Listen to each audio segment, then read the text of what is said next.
मेरे प्रिय दर्शकों नमस्कार। ऋषि ज्योतिष में आपका स्वागत है। दर्शकों, ऋषि ज्योतिष समय समय पर आपका मार्गदर्शन करता रहा है। सबसे पहले तो मैं आपको बहुत धन्यवाद देना चाहूंगा कि आप मेरे वीडियो बड़ी उत्सुकता से देख रहे हैं। आशा करता हूं आगे भी देखते रहेंगे। आज के इस महत्वपूर्ण वीडियो में हम एक नन्हे बालक की कुंडली पर विचार कर रहे हैं, जिसकी आयु मात्र 4-5 वर्ष की है और उसको प्रबल पितृ दोष है, वाणी दोष है, वंश की हानि है, कुटुंब का सुख नहीं, शिक्षा संतान की कमी है और माता पिता परेशान हैं। उन्होंने कमेंट के थ्रू अभी मेरे 299 वीडियो में मेरे से किया कि गुरुजी हमारा कुछ मार्गदर्शन करो, हमारा बालक तो बोलता ही नहीं है। तो हमने देखा, हमसे रहा नहीं गया।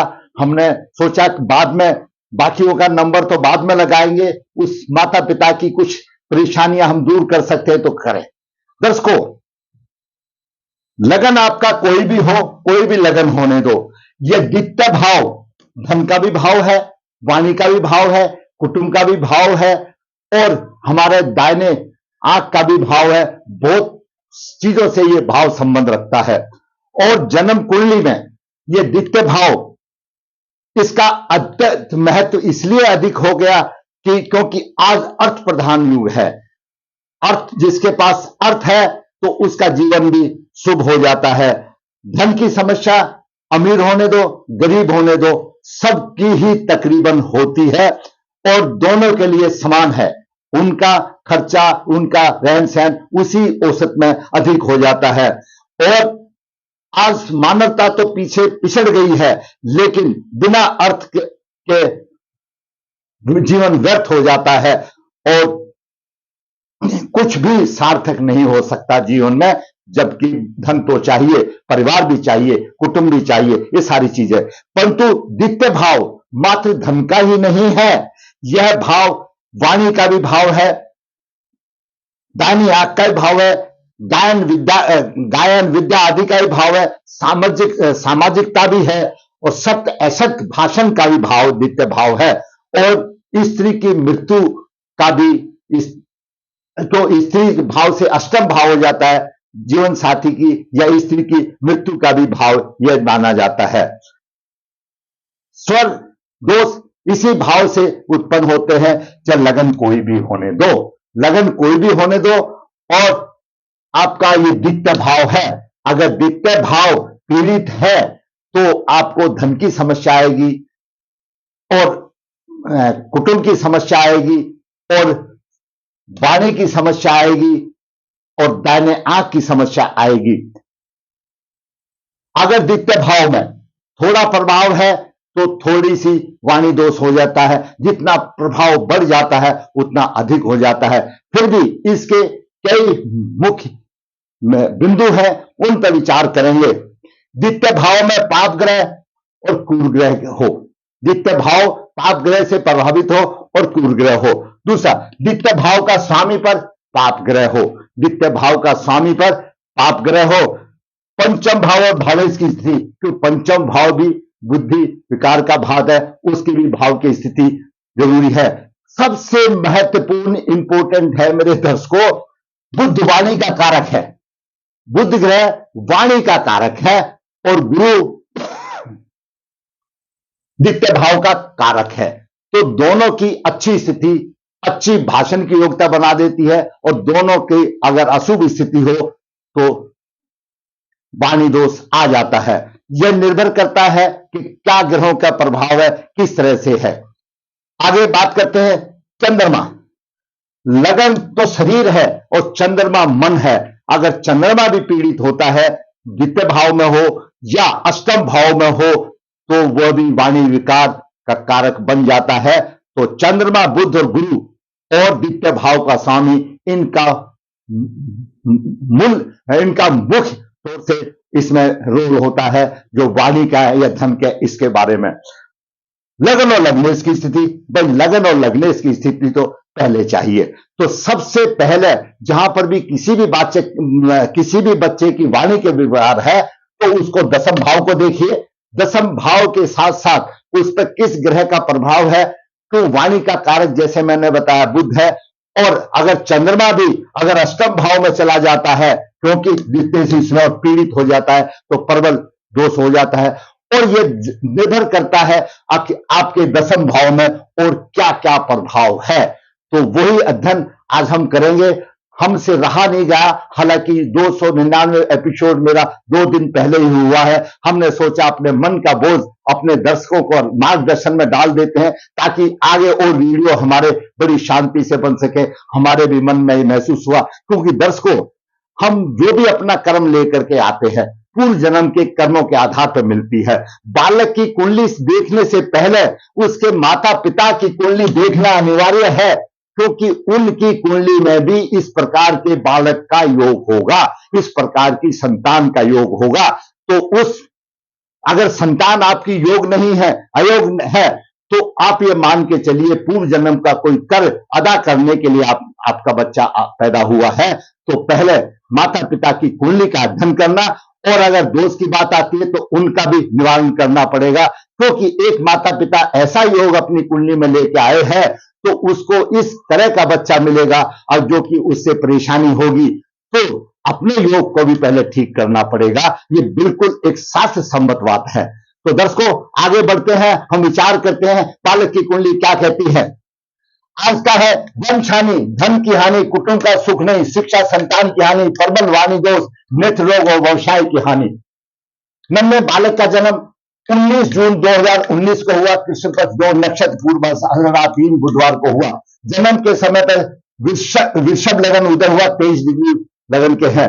वहीं पर शुक्र 17 डिग्री 56 मिनट लेकर के विराजमान है। द्वितीय भाव में मिथुन राशि में सूर्य 3 डिग्री 18 मिनट लेकर विराजमान है। वहीं पर राहु 24 डिग्री लेकर विराजमान है। मंगल 27 डिग्री लेकर विराजमान है। बुध 27 डिग्री लेकर के विराजमान है। मतलब बुध मंगल और राहु के साथ है। बुध की बहुत दूर, सूर्य की बहुत दूरी है। सूर्य तो 24 डिग्री दूर है बुध से, सूर्य का कोई प्रभाव नहीं है। और लगन के उदय अंश 23 है। 23 अंश को देखते हुए राहु भी बलवान है 24 डिग्री पर, मंगल भी बलवान है, बुध भी बलवान है, और बुध पर मंगल और राहु का प्रभाव है। अब बात करते हैं सप्तम भाव में, वृश्चिक राशि में गुरु 24 डिग्री लेकर के विराजमान है। गुरु अष्टमेश है। अष्टम भाव में चंद्रमा 22 डिग्री लेकर विराजमान है, केतु 24 और शनि 24 डिग्री लेकर विराजमान है। यह ग्रह की स्थिति रखी है। दर्शकों, पहले तो देखिए, लगन के अंश है 23 डिग्री, और शुक्र लगनेश से 17 डिग्री लेकर के बलवान स्थिति में है। लग्नेश बलवान है और लगन भी बलवान है, लेकिन गुरु की दृष्टि है, वो बाद में हम प्रभाव में देखेंगे। 23 डिग्री लगन उदय है, शुक्र भी बलवान है, गुरु की भी 24 डिग्री है। गुरु भी अंशों के आधार पर बलवान है। अगर कमजोर है तो सिर्फ केवल एक सूर्य है जो 3 डिग्री लेकर विराजमान है। बाकी सबकी डिग्रियां उदय अंश जो है लगन अंश के साथ मिलते जुलते हैं। दर्शकों, वृश्चिक लगन वाले, जैसे मैं पहले बताता हूं, ये शुक्रदेव की राशि है और शुक्रदेव सुंदरता का प्रतीक है। बालक सुंदर होगा और स्वस्थ होगा और उसका शरीर सुगठित होगा। हमेशा कुछ ना कुछ करने रहने की आदत होगी। जब वह बड़ा हो जाएगा तब, अब तो बचपन है तो इसी हिसाब से होगा। कोई भी कार्य योजना से करते हैं, कोई अनुचित कार्य अगर उनसे हो जाता है तो पछताते हैं। लग्नेश शुक्र लगन में है, लग्नेश शुक्र लगन में है। लग्नेश जब लगन में होता है तो ऐसा शास्त्र बताता है कि जहां तक जीवन भर निरोग रहता है, मान सम्मान और धन की उसको कमी नहीं रहती। और शुक्र यहां पर माल्यव योग बना रहा है। माल्यव योग एक पंच महापुरुषों में से एक विशिष्ट योग है, और शुक्र यहां पर उसको विशिष्टता प्रदान कर रहा है। माल्यव बना, जो जातक को विशिष्टता प्रदान करेगा, विशिष्ट व्यक्ति बनाने का योग बनता है और सुख मिलता है। बात करते हैं अभी सूर्य की। दर्शकों, सूर्य चतुर्थ भाव का स्वामी और द्वितीय भाव में है। धन संपत्ति और कुटुंब का सुख मिलना चाहिए। माता के सुख में कुछ कमी बनी रह सकती है। भूमि मकान की सुख का ठीक उनको श्रेष्ठ उपयोग नहीं कर पाता, होते तो हैं लेकिन उपयोग नहीं पड़ता। आयु लंबी होती है क्योंकि सूर्य अष्टम भाव को देख रहा, आयु लंबी होती है। परंतु सूर्य के डिग्री 318 है और लगन के अंश देखते हुए सूर्य मतलब निष्फल है, प्रभाव नहीं दे रहा है, क्योंकि 20 डिग्री का अंतर है। जो भी है वो 3 डिग्री पर जैसा प्रभाव देगा। अब बात करते हैं चंद्रमा की।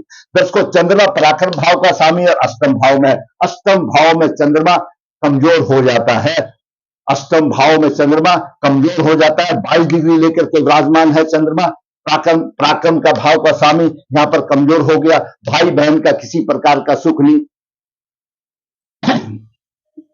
सप्तम दृष्टि से धन भाव को देखता है, परिश्रम से धन की स्थिति को अच्छी करने में लगेगा सफलता। परंतु चंद्रमा के साथ शनि भी है और ज्योतिष में एक प्रबल पितृदोष बोला गया है, चंद्र और शनि का विषयोग, और उसमें केतु ध्वज का काम कर रहा है, उस योग को और बढ़ा रहा है। तो यहां पर चंद्र और शनि का विषयोग हो गया और साथ में केतु हो गया, उस विषयोग को और बढ़ा रहा है। जैसा कि हमेशा विद्वान बताते हैं, हम भी बताते हैं, तोते की तरह बताते हैं, चंद्र और शनि का विषयोग पूर्व जन्म के माता और पुत्र के अशुभ प्रतिशोध के कारण हुआ है। इसकी व्याख्या तो बहुत बड़ी है, बहुत लंबा चौड़ा है, लेकिन आप इतना समझो, पूर्व जन्म ने इस बालक का माता का प्रतिशोध पूर्ण लेकर के माता के साथ अच्छा व्यवहार नहीं किया, ये लेकर के आया, या माता ने व्यवहार नहीं किया, मतलब दोनों का प्रतिशोध लेने के लिए ये चंद्रमा शनि का माना गया है। और केतु साथ में हो गया और प्रबल योग हो गया, प्रबल पितृदोष हो गया। अब बात करते हैं मंगल की। मंगल सप्तम भाव का स्वामी, द्वादश भाव का स्वामी है, धन भाव में है, मंगल धन भाव में है। धन और कुटुंब के पक्ष में परेशानी होगी कि मंगल की मूल त्रिकोण राशि जहां पर है, खर्चा ज्यादा कर देगा, धन की परेशानी होगी। इसलिए व्यवसाय के पक्ष में परेशानी होगी, क्योंकि सप्तम भाव का स्वामी है, सप्तम से अष्टम में चला गया, इससे व्यवसाय की में परेशानी होगी। विद्या बुद्धि संतान के पक्ष में हानि होगी। मंगल चतुर्दृष्टि से पंचम भाव को देख रहा है, द्वादश भाव का स्वामी है, हानि करेगा। विद्या भी नहीं, बुद्धि भी नहीं, संतान के पक्ष में भी हानि होगी। अब बात करते हैं मंगल की। मंगल सप्तम दृष्टि से अष्टम भाव को देख रहा है, अष्टम भाव को देख रहा है, जीवन में कष्ट होगा। और नवम दृष्टि से उच्च दृष्टि से भाग्य भाव को देख रहा है, तो अपने सिद्धांत के अनुसार भाग्य को प्रबल बनाएगा, भाग्य को ऊंचा बनाएगा। मंगल सप्तमेश है, मंगल द्वादश भाव का स्वामी है, मंगल अशुभ है, और मंगल अगर जीवन साथी का प्रतिनिधि करता है तो राहु से पीड़ित है, और जब मंगल से राहु से पीड़ित हो गया तो अंगारक योग बन गया, तो यहां पर जीवन साथी का भी सुख नहीं मिला उसको। अब बात करते हैं बुध की। इस कुंडली में बुध का ही मेन रोल है। बुध द्वितीय भाव का स्वामी है, पंचम भाव का स्वामी है, दोनों भाव बुद्धि के हैं। हमारा द्वितीय भाव हमारी प्राथमिक पाठशाला है, द्वितीय भाव हमारी प्रारंभिक शिक्षा का भाव है, द्वितीय भाव हमारा धन का भाव है, द्वितीय भाव हमारी वाणी का भाव है, द्वितीय भाव गायन विद्या सामाजिकता का भाव है, असत्य और सत्य भाषण का भाव है, और बुध बुद्धि का कारक है, और बुध वाणी का कारक ग्रह है, और अपने भाव में है। प्रबल होना चाहिए, अपने भाव में प्रबल होना चाहिए, लेकिन बुध पर मंगल और राहु का प्रभाव है। ज्योतिष शास्त्र क्या बताता है, अगर दशम द्वितीय भाव में अगर राहु है और राहु के साथ बुध भी है तो वाणी दोष हो जाता है, वो एक सामान्य आ जाता है। फिर यहाँ पर मंगल देव भी टपक गए, और मंगल द्वितीय भाव का स्वामी है, पृथकता हो गया, यानी बुध पर मंगल और राहु का पृथकता का भी प्रभाव हो गया, और बुध ग्रह पीड़ित भी हो गया, तो वाणी और प्रबल दोष हो गया, और तो बालक मूक ही हो गया। बुध के समय मंगल और कुछ नहीं बनता। शनि केतु की भी मंगल यहां पर प्रभाव है, यानी बुध के ऊपर केतु का ही प्रभाव है, शनि का ही प्रभाव है। जैसा मैंने बताया, अब चंद्रमा मन का कारक है, मन भी पीड़ित है, और भाव भी पीड़ित है, और वाणी योग प्रबल हो गया। चंद्रमा भी अष्टम में जाने से परेशानी आ जाती है। अगर चंद्रमा जहां पर होता, लगन में होता, तो उच्च राशि में होता, तो वाणी में सुधार हो जाता, कहीं ना कहीं राहत मिलती। लेकिन चंद्रमा भी अष्टम आ जाने से, तो चंद्रमा मन का कारक है, मन उसका बिल्कुल ऐसा हो गया, मानसिक बल कमजोर हो गया, और वाणी दोष की स्थिति और बढ़ गई। अब बात करते गुरु की। दर्शकों, गुरु एकादश भाव का स्वामी है और अष्टम भाव का स्वामी है, और वृषभ लगन के लिए अकारक है, सप्तम भाव में है। स्त्री व्यवसाय के क्षेत्र में कुछ कठिनाई होगी। आमदनी के भाव को देख रहा है, आमदनी करेगा व्यवसाय में परेशानी होगी, पंचम दृष्टि से आमदनी करेगा। सप्तम दृष्टि से लगन भाव को देख रहा है, शारीरिक रूप से कमजोर होगा, तो मूल त्रिकोण राशि अष्टम में दीर्घकालीन रोग देगा, शारीरिक रूप से स्वस्थ नहीं होगा, शरीर जो है कमजोर होगा, दुर्बलता का होगा। नौ दृष्टि पराक्रम भाव पर है, पराक्रम की उन्नति करेगा। यहां पर ऐसा बालक स्वार्थी होगा, ऐसा बालक स्वार्थी होगा और बाहर से सज्जन दिखाई देगा लेकिन अंदर से वो स्वार्थी होगा। तो इस तरह की ये स्थिति बालक की बन जाती है।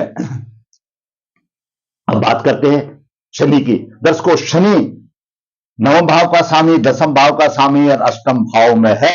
जीवन में कष्ट के अलावा कुछ नहीं है। आयु अच्छी होगी, भाग्य की उन्नति होगी नहीं, भाग्य पीड़ित होगा, क्योंकि भाग्येश अष्टम भाव में चला गया। वो तो मंगल उसको देख रहा है तो भाग्य दे रहा है, लेकिन शनि के हिसाब से भाग्य की उन्नति नहीं। और व्यवसाय में तीसरी दृष्टि से देख रहा है। जैसा मैं हमेशा बताता हूं, अगर व्यवसाय का स्वामी अष्टम भाव में चला जाता है तो प्रबल प्रेत योग हो जाता है। पूर्व जन्म के अशुभ कर्मों के आधार पर दसम भाव की स्वामी अष्टम भाव में बनती है। व्यवसाय में परेशानी होगी।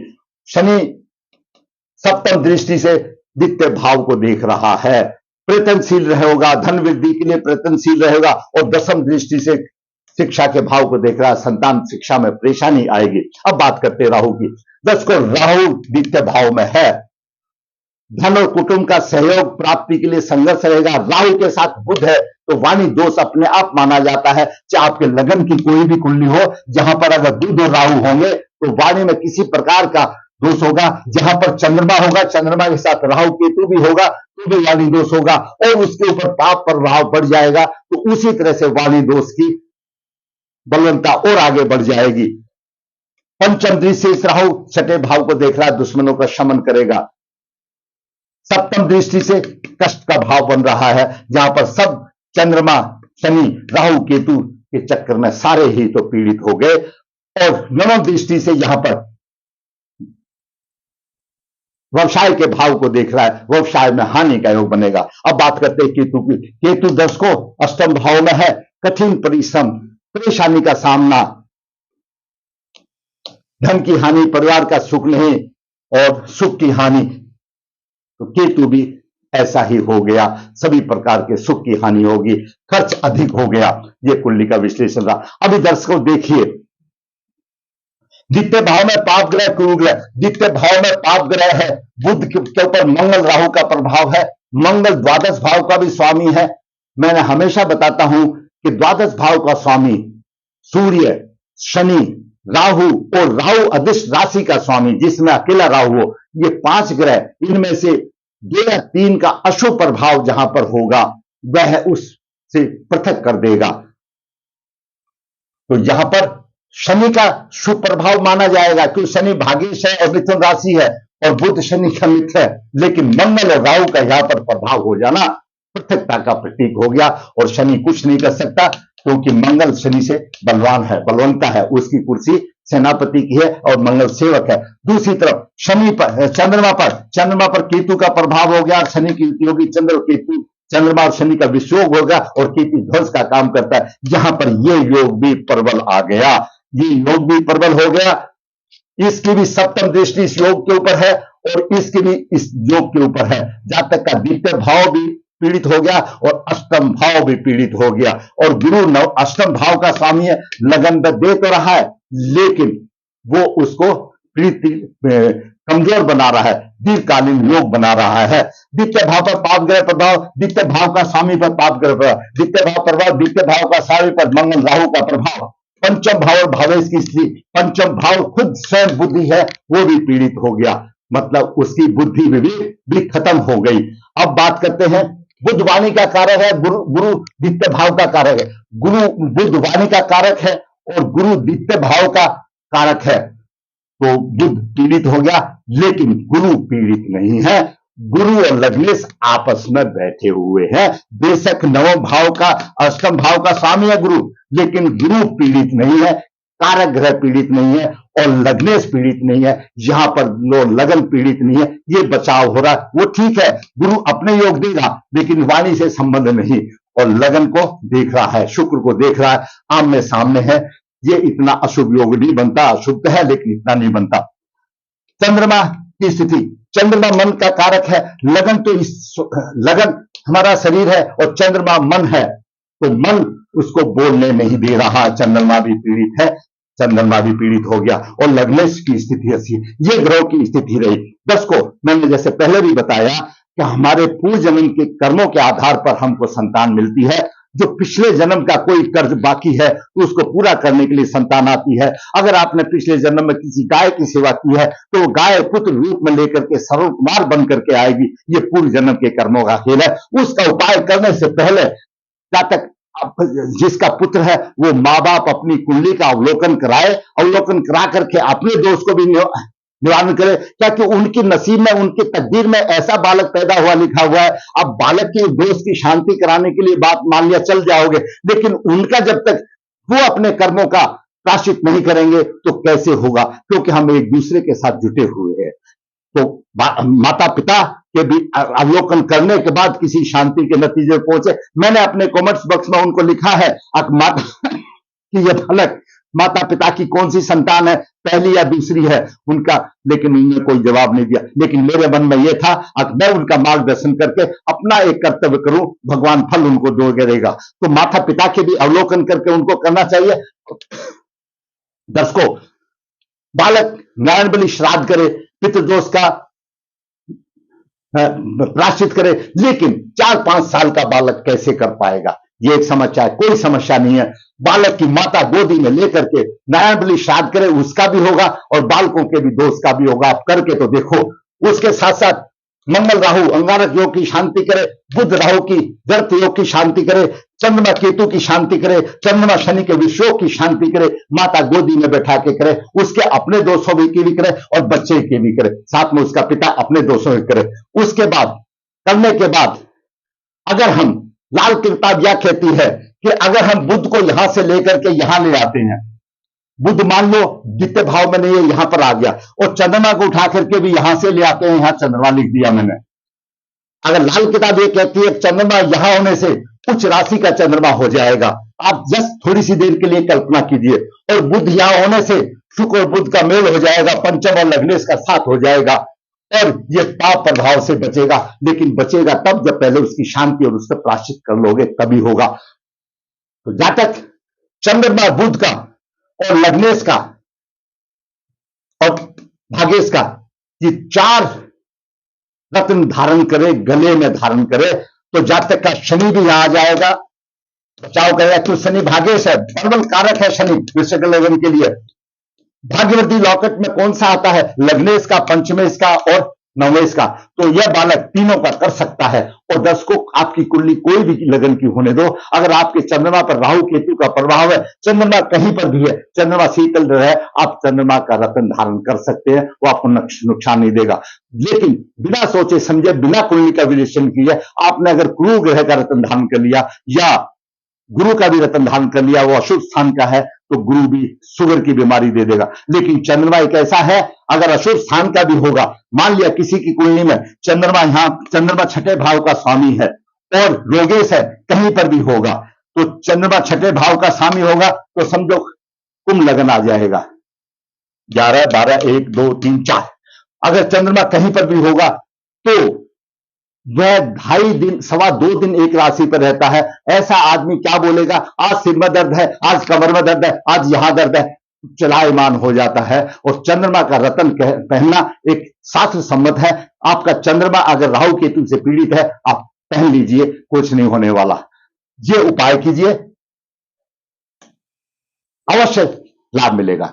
दर्शकों, मैंने आज एक नन्हे बालक की कुंडली का विश्लेषण किया। ऐसा छोटा बच्चा किसी का भी हो सकता है, क्योंकि जब हम पैदा हुए हैं, जब एक उम्र ऐसी आती है, हमको शादी की जरूरत होती है। जब शादी हो जाती है तो हम ये आशा करते हैं कि हमको योग संतान मिले, लेकिन जब नहीं मिलती तो दोनों दुखी होते हैं। और ऐसी संतान अगर अयोग हो तो जीवन भर बोझा उठाना पड़ता है, वो पूर्व जन्म का कर्म है। तो पहले अपने कर्म ठीक करो, अपने कर्म ठीक करो, प्रायश्चित करो, उसके बाद बच्चे के बारे में सोचो, भगवान अवश्य फल देगा। दर्शकों, मैंने आज शास्त्र सम्मत आज का मार्गदर्शन करने की कोशिश की। अगर आप समझते हैं कि वीडियो किसी बच्चों के लिए काबिल है, आपका भी बच्चा हो सकता है, आज हो सकता है 6 महीने का हो, 2 साल के बाद आपको पता लगे। मैंने आज तकरीबन जो वाणी से संबंधित दोष है वो मैंने आपको सब बता दिए।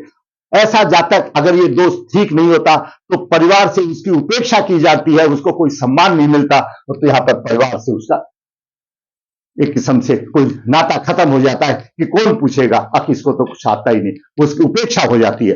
दर्शकों, अगर आपको समझते हुए वीडियो अच्छा लगा तो लाइक करें, दोस्तों को शेयर करें ताकि उनका भी मार्गदर्शन हो। और जैसा कि मैं हमको बताता हूं जिसको भी कोई परेशानी है, कुंडली संबंधित है, आप मेरे कमेंट्स बॉक्स में लिखिए, आप दोष लिखिए, मैं समय आने पर आपका मार्गदर्शन करूंगा। और बहुत से लोग हैं जो लाइन में लगे हैं, लेकिन मैंने सोचा इस बच्चे का सबसे पहले कर दूं, बाकी का तो देखा जाएगा, उसके माँ बाप को कुछ तो हो। दर्शकों, ऋषि ज्योतिष नर्मदा जी के तट के नजदीक है नरदेहर, यहाँ पर काल सर्प दोष की पूजा की जाती है। जो इच्छुक है संपर्क कर सकता है। ईश्वर के हाथ से पत्रिका लिखता है, जो इच्छुक है संपर्क कर सकता है। ऋषि ज्योतिष कन्या भाव के गुण मिलान की प्रक्रिया बिना किसी शुल्क के आपके पास व्हाट्सएप करके भेजता है, जो इच्छुक है संपर्क कर सकता है। फिर कहूंगा, अगर मेरा वीडियो आपको अच्छा लगा है तो लाइक करें, शेयर करें। और दर्शकों, मेरा चैनल नया ही है, आप मेरे जिसको अच्छा लगा है तो सब्सक्राइब करें ताकि मेरा भी मनोबल ऊंचा हो और इसी प्रकार मैं वास्तविक कुंडली बना करके आपका मार्गदर्शन करता रहूं। धन्यवाद।